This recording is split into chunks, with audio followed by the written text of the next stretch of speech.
We started out as a group of strangers traveling through Rwanda in search of primates. By the end of 1 month, this trip had turned into one of the most amazing experiences of my life. I'll admit I was a little nervous about heading off to a country with such a large group of strangers. There is no telling what will happen when you are thrown into a group like that and living in such close quarters with people you barely know.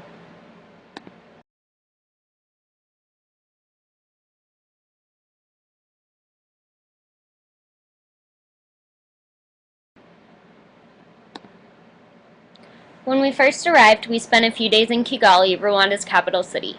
One of the first things that we did while in the city was visit a residential care center, Les Enfants de Dieu, for boys.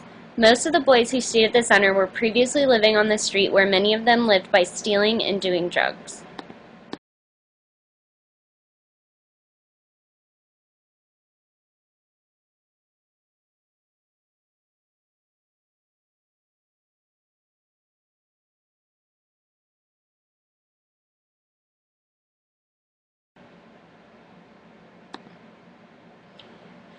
I was touched to see how happy the boys were that we had come to visit them. I had the fortune of hearing some of their stories, and although it was difficult to hear that boys who are so young have already experienced so many terrible things, it was also remarkable to see how they have thrived from being at the center.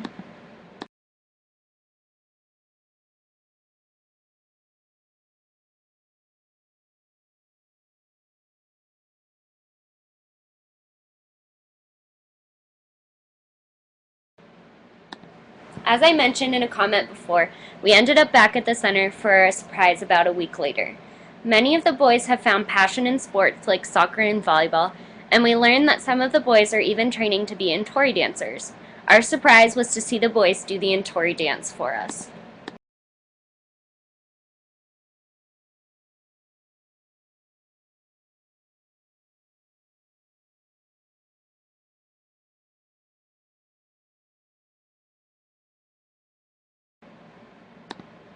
The Intori dance is the traditional dance of Rwanda involving drumming, song, and dance.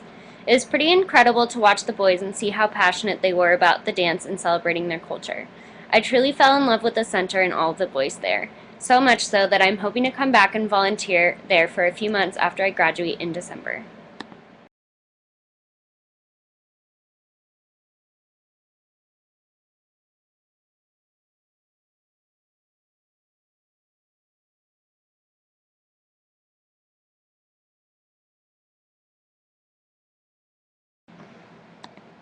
While in Kigali, we also spent some time visiting the Genocide Memorial and Museum. We had talked a lot about the genocide in our classes and had even heard some of the stories from the boys at the center. It is hard to find words to describe such a tragic event. As we were leaving the museum, we were approached by a girl, Juliet, who said that she was part of an organization that was starting a movement called 1 Million Voices.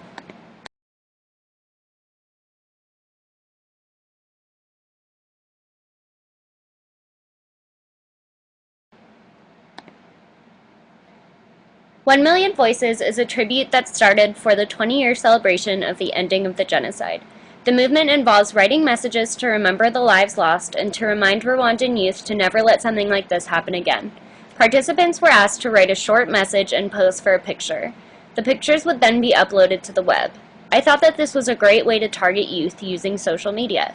It was really amazing to see that such young people were so concerned with promoting peace and love throughout their country. I was truly amazed by how much progress Rwanda has made and how loving and generous everyone is.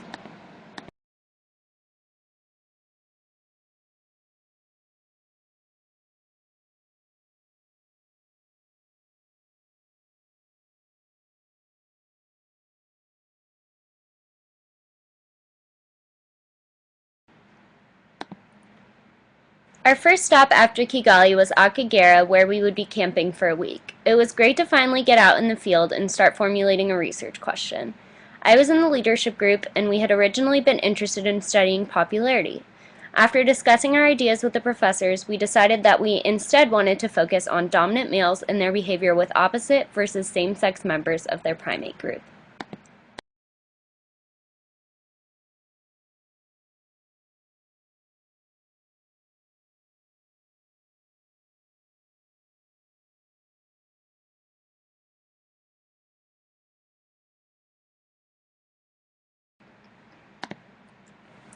I really fell in love with our research question, which I was surprised about because I had initially wanted to study parenting.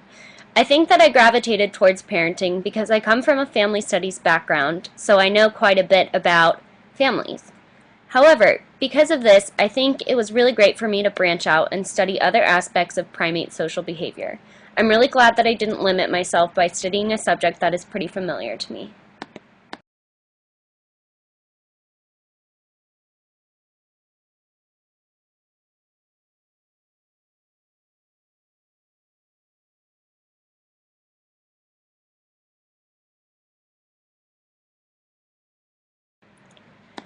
One of the things that caught my attention while we were doing observations in Akagera was how much human invasion has influenced what the primates are eating.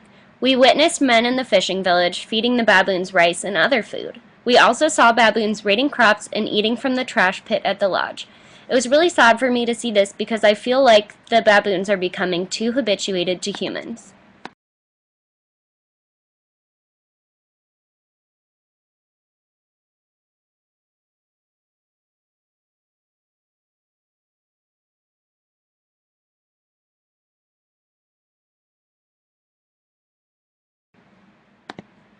The baboons know that they can get food from humans, so they may give up on foraging on their own. Eating from the garbage piles is also detrimental to their health because much of what they are eating is essentially trash. At the tented lodge, we observed the trash being buried in metal-covered pits. The staff at the lodge explained that everything that wasn't compostable was burned. I thought this might be a good way to prevent the garbage from being raided by the primates at the other lodge. It's something to think about for the future.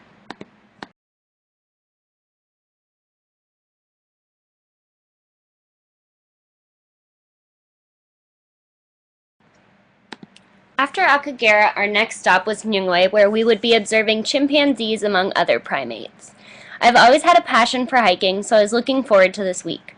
By this time, our group had formalized our research question, and we were actually collecting data that we could use. Some of the first data that we collected was on baboons who happened to be living right outside the doors of our hotel. I was really impressed by how our research question had evolved, and I was really looking forward to seeing how all of our data would come together in the end.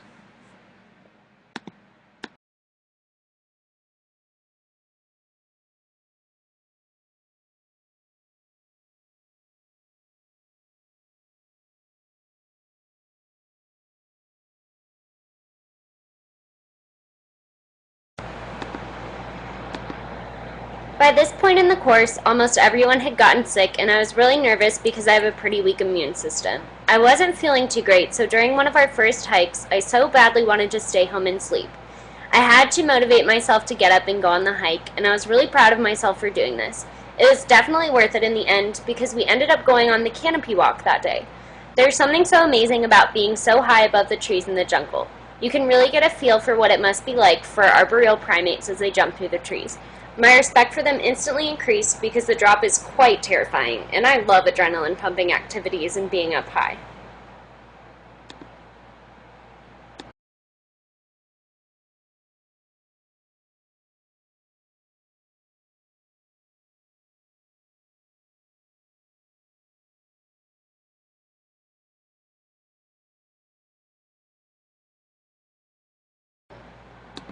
The hike to the chimpanzees was a bit rough, mostly because we had to wake up at 4 a.m. to get up to the area where we would have to hike up. I think we had all prepared ourselves for not seeing chimps because our assistant Caitlin had told us that there were a few groups that didn't get to see them last year. We had only been hiking for an hour when we heard the chimps' vocalizations ring out through the forest. I remember thinking to myself that even if I didn't get to see the chimps, at least I was close enough to hear them and feel their presence in the forest.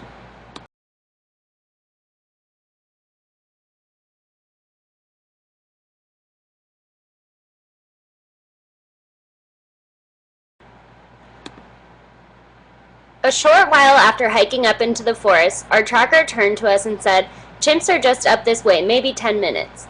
I was towards the front of the group with Liz, so we were right behind him. I remember Liz turning to me, and we both had these huge smiles on our faces. We started running up the mountain, forgetting about everything and thinking only of the chimps. We barely caught a glimpse of them as they ran through the forest, but I was so overwhelmed with joy at that point that it didn't matter. I was happy that I had just gotten to see them."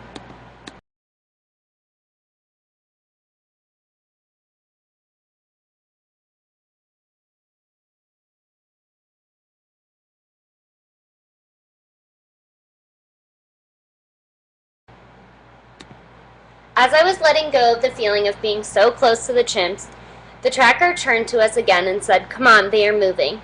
We hiked a bit longer and then came to a clearing, and up in a huge tree there were 11 chimps. I could not believe my eyes. I almost started crying because it was so amazing. We got a good 30 minutes of observations in before they headed down from the tree. About halfway through, we realized that there was an infant clinging onto its mother. It was so tiny. This meant that we were seeing 12 chimps right in front of us. I remember turning to Caitlin and telling her, "I can die happy now."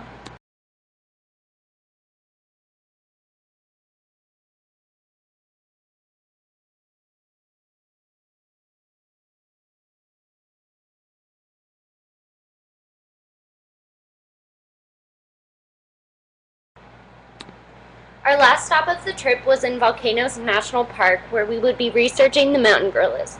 I was beyond excited for this week. Although the hikes were difficult, the reward was incomparable to anything I had ever experienced in my life.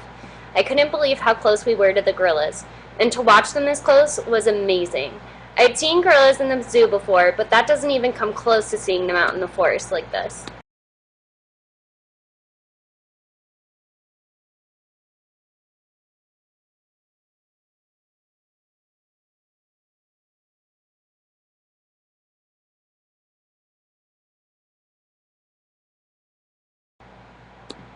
The gorillas were just sitting there like they were not fazed by our presence at all.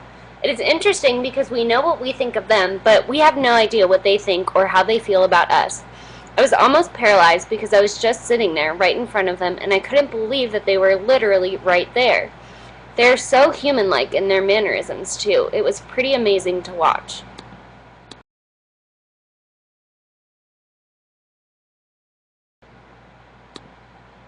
Because the gorillas in the group that we saw were mostly resting, I wasn't able to get too much data at first. But there was one juvenile female who was pretty active and eventually started feeding. I wasn't in the feeding group, but I felt myself being so intrigued by watching her eat. It is really impressive to see how they manipulate the food, and it's really interesting to watch the processes they use in order to prepare their food.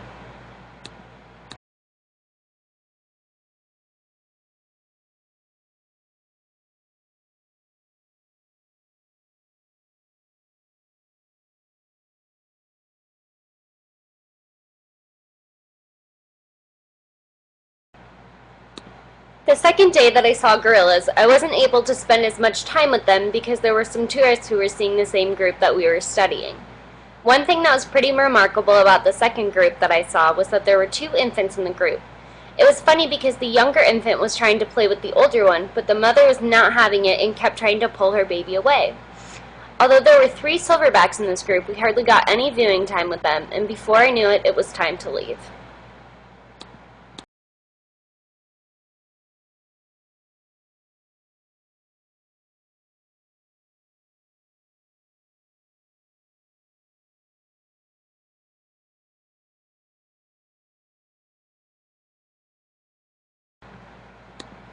I wish I could have stayed with the gorillas forever. Being with them was the first time that I really felt connected to primates. Maybe it was because they were so close and I was able to spend so much time with them. I cannot really explain it, but something inside me shifted. Primates had always amazed me, but being with the gorillas really solidified my appreciation for them. I'm so grateful for the time that I spent with the gorillas and knowing that this is an opportunity of a lifetime and one that I may never have again. This made the experience all the more satisfying.